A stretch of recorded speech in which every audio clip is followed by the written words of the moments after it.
What's good, church family? It's your boy Church Boy EV back with another video. Hope y'all having a blessed day on today. Well, today we're gonna be watching a Corey video, and guess what? I don't know what it's gonna. Well, I read the title. It said it's too much makeup sin, but I'm not sure what the title meant by that. So let's get into the video and see what he's talking about. And me personally, women don't need makeup, to be honest.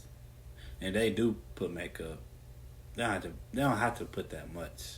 Just my opinion, cause women are just naturally beautiful.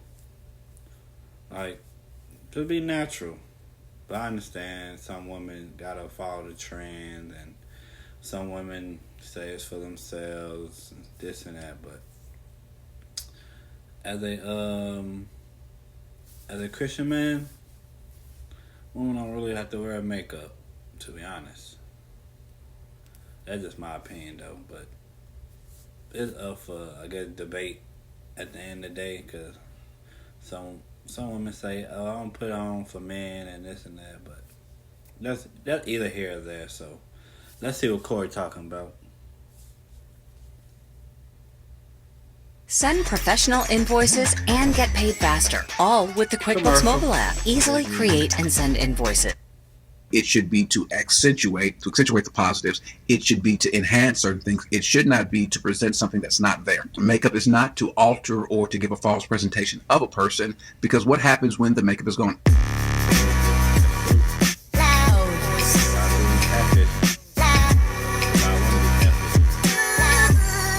A question that gets asked from time to time is about makeup. Is makeup a sin?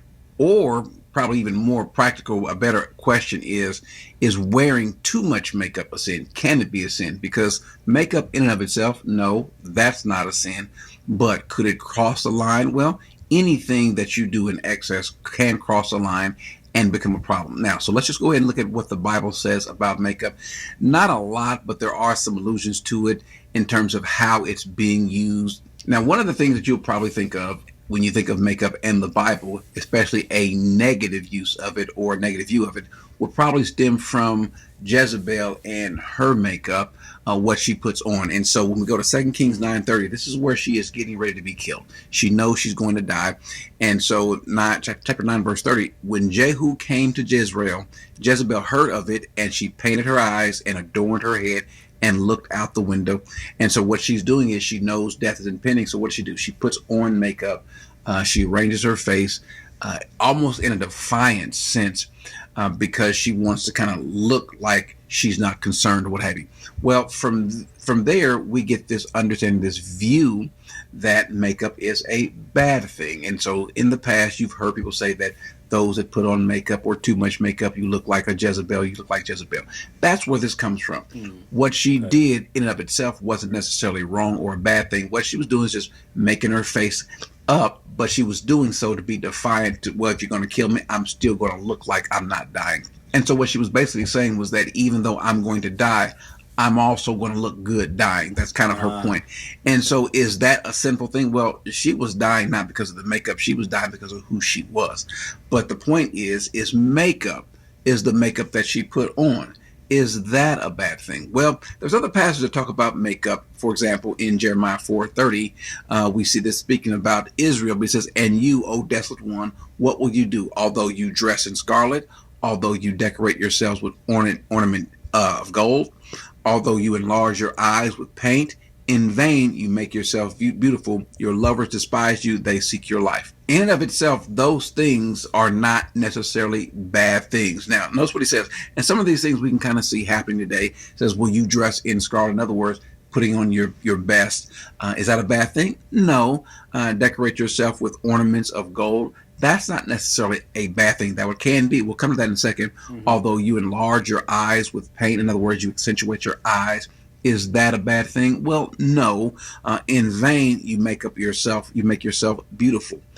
Your lovers despise you. Well, now that's the issue towards the end. There's a vanity, there's a vainness to what you're doing, meaning that it's pretentious, it's not true, it's not real. And therein lies the issue. If you are wearing makeup, it should be, as kind of the old women would say, and this might be where some might disagree, but it should be to accentuate the positives. Okay. It should be to enhance certain things. It should not be to present something that's not there. Makeup is not to alter or to give a false presentation of a person, because what happens when the makeup is gone? If the makeup is there to add a sense of confidence, the problem is going to be when you take the makeup off. If your confidence, if the way you feel about yourself is tied to makeup, well, then now we got a problem, because sometimes the makeup doesn't go on right, doesn't look right, or you don't have it on. What then? You want to be careful that you don't want it to define you. Now, can you do it to kind of, let's say, add a little bit more? Sure, you can. As a matter of fact, there are certain people that go through certain makeup rituals, and you think about someone like an Esther who took months and months and months to get ready for her becoming the queen. If we go to Esther chapter 2, verse 12, it says, now when the turn of each young lady came to go into the king Ahasuerus, after the end of his 12 months under the regulations for the women, for the days of their beautification were completed as follows: 6 months with oil of myrrh, and 6 months with spices and the cosmetics of women. The young lady would go into the king in this way. Anything that she desired was given her. Now, this is a long time. 12 months to get ready. Beautification, that's a lot. Well, obviously, women don't do that today. Some don't. Most don't. Some do. I don't know. But the point is, that was a little too extreme. But the point is, the question is, how much time should you allot towards making yourself look beautiful, making yourself look the way that you want to look, those sort of things? How much time? Well, as much as it takes, I guess, but not more than is necessary. That really ought to be the point, the key. Not more than is necessary. Now the question is going to be, well, how much is necessary? Again, if your beauty for you is derived from how you look outwardly, well then, Houston, we've got a problem. In 1 Peter 3:3, Peter says, your adornment must not merely be external, braiding the hair and wearing gold jewelry or putting on dresses, but let it be the hidden person of the heart, with the imperishable quality of a gentle and quiet spirit, which is precious in the sight of God. Now, he's not saying that those things are bad, braiding of the hair and wearing gold jewelry and so forth and putting on dresses. That's not a bad thing. But don't let that be how you see yourself, how you make yourself beautiful. If that's the only way that you are beautiful, well, then you are beautiful. Your beauty is in vain. Now, some may say, well, is that kind of in contradiction to what Paul says in 1 Timothy 2? No, it's not, but let's go there. He says in 1 Timothy 2, verse 9, he says, likewise, I want women to adorn themselves with proper clothing, modestly and discreetly, not with braided hair and gold or pearls or costly garments. But previously, look what we just saw here. He says in 1 Peter 3, your adornment must not merely be, or must not be externally, braiding the hair and wearing gold jewelry. So are these at odds with each other? No, they're not. Paul's point here is that how you should dress. So notice the words that are used here, the adjectives and so forth that are used to describe. Let's go back to it. He says, adorn themselves with proper clothing. Now, the word for proper clothing, this is a word for respectable, or the same way it's used for modest. So do so in a respectable fashion. The clothing that you should wear, how you adorn yourself, should be modestly, properly, professionally, with modesty or modestly, and this is with respect, honor. That's kind of how you want to dress. That's the fashion in which you want to do so. The point is not to be gaudy. The point is to be respectable, so that the first thing and the only thing that stands out is the makeup, the looks, the eyelashes, the stuff on the side of the face, the earrings, the hair. If those are the things that stand out, well then how is someone going to know much about you? The only lasting memory is going to be about what they see, the things that can be wiped off, the things that can be washed off, the things that can be removed, the things that can stay, the things that will remain. And that's who you ought to accentuate. Those are the things that you want to promote. The inward you, the quiet beauty about a person. There are those, and it's okay to do so, but too much time can be the problem. There are those that spend hours in front of the mirror getting themselves ready. How much time in your life have you given up just for the sake of trying to look beautiful for a few moments. That's precious time that could be missed. And I think the problem is that oftentimes people spend too much time on their beauty, not thinking that they are beautiful enough. And truth be told, in many cases, they probably are. You end up spending so much time putting things on your skin and on your hair that ends up damaging your hair. It ends up damaging your skin, and to what you have to turn around and do more and more and more maintenance to your face and to your hair and things like that. And so sometimes what you do might end up be self-defeating, might cause more of a problem down the line. Again, if there's something that you want to do to kind of touch up, that's fine. I'm not trying to give anyone some sort of beauty tips or secrets, because Lord knows I don't know those. But the point is, you should focus on the things that are more important. And so what Paul says, and this is kind of the theme that I would say that you need to think about, whether it's putting on makeup, whether it's taking care of your hair, whether it's the clothes that you wear.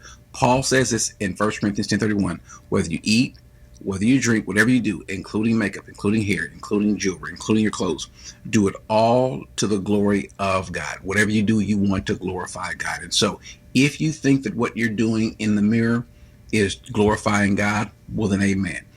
If you think it's to glorify yourself, now we see the problem. Does that mean that you can't do anything to look presentable, to look nice? That's not what I'm saying. The point is, don't overdo it to where all someone is going to think about is the outward appearance, how long the eyelashes are, how long or how the eyebrows look, and the makeup, the lipstick, the color of the foundation, things I have no idea what I'm talking about, the hair and so forth.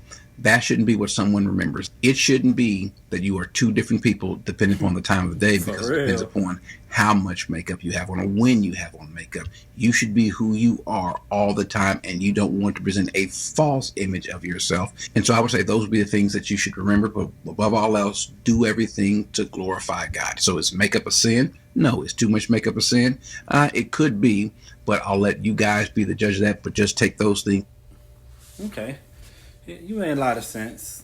And like I was saying, women are naturally beautiful, so if you ain't nothing wrong with enhancing, put a little bit of makeup, a little touch up here and there. It's to transform into a whole different person type thing. You basically catfishing people. You take their makeup off, you don't look nothing like what you look when you had that makeup on. That's a problem. But like I say, women are naturally beautiful. They don't have to put up all the makeup. They don't have to put makeup on and all that, do the extra stuff. But when you listen to society and you need to have this on, you need to have that on to be beautiful, and these type of dudes, this type of woman, and this and that, it's all vanity at the end of the day, because it ain't what's on the outer appearance that's important. It's on what's on the inside, the inner you, your character, your characteristics, you having morals, you having standards, you having discipline, being respectful, kind, loving, understanding. It's the non-tangible. It's the things that you don't see or you can't replace. Because you can replace makeup. You can easily take that off, but you can't take off kindness. You can't take off respect. You can't take off having morals and stuff like that. So that was a good video. If you enjoyed the video, comment in the comment section. Let me know what y'all thought about the video. Tell me how much, if y'all wear makeup, ladies, do y'all wear makeup? How much? What do you wear the makeup for? 'Cause I have heard some women say they do makeup for fun and stuff like that. So it's a lot of things understandable. So y'all let me know. Let me see. Subscribe to the video. Look at my YouTube shorts. And y'all have a blessed day. I love you. God love you. We out. Peace.